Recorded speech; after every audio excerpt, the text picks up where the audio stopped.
So how did Jews lived in the land of Israel under the Muslim occupation? I will tell you. You see, the Jewish community that lived in the land of Israel during the first Muslim occupation, the Arab period from the year 634 to the year 1099, was uprooted because of constant wars. And when the Crusaders came in the year 1099, they massacred most of the Jews. So during the Crusade period, a new wave of Jews that were living in the diaspora before that, they are the descendants of the Jews that were exiled by the Romans in the 1st and 2nd century.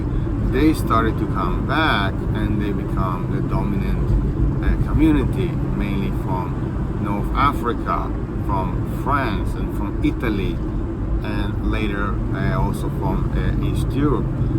So in the end of the Crusade period, you already have a very big Jewish community originally from France, in Acre, and also in Jerusalem, and also in Gaza and Ashkelon. And but over the years, when the Muslim came back after the Crusaders in the year 1267, the Jews were living under constant oppression.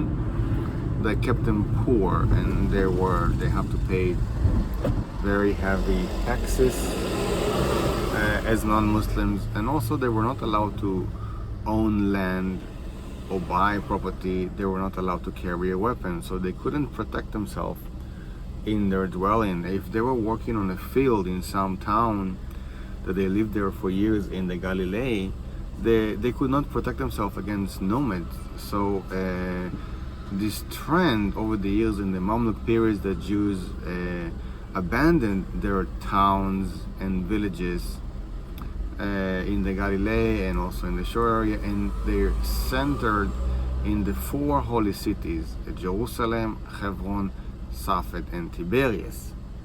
And this is why when you open the history book, if you start in the beginning of the 19th century, you already see that there is like the Jews are centered are in those 4 cities, and you already see that those cities in the beginning of the 19th century, they are living under the Chalukah, the division of donations. But you don't understand how it became like that. You don't understand that during the Mamluk period, the Jews were oppressed by the Muslim occupation of the land, and many times they had to pay a lot of money, more than what they already paid, just to keep themselves alive. During the Mamluk period, the Muslims decided one day that they want all Jews to convert to Islam, and the Jews managed to avoid this punishment by collecting a huge sum of money from the Jewish communities in the diaspora and pay that money to the Muslims. So the Muslim already then kind of like understand that the Jews are an easy target, first for violence, and second also to get money from them, because they can ask for donations. And the Jews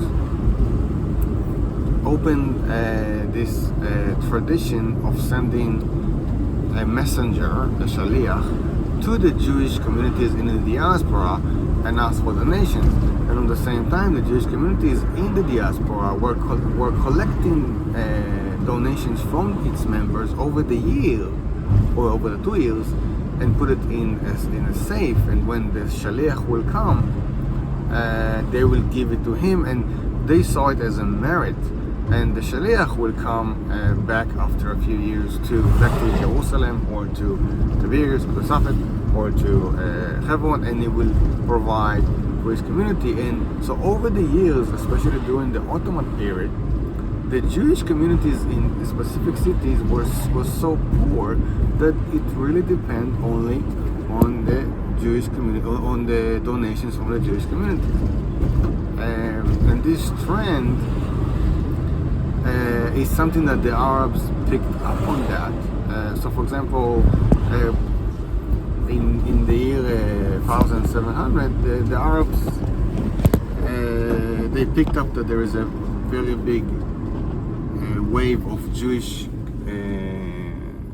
people coming from Russia, Ashkenazi Jews, and they start to mess with them and impose all sorts of illegal taxes on them. And eventually, this specific community collected like a very big debt that it couldn't pay. It couldn't pay because it didn't have the economic opportunity. They couldn't own land, they couldn't buy land, they couldn't work, they were not getting jobs. Even if they had a skill, the Arabs and the Christians didn't use their services in order to keep them poor. So eventually what happened is when the debt was very big,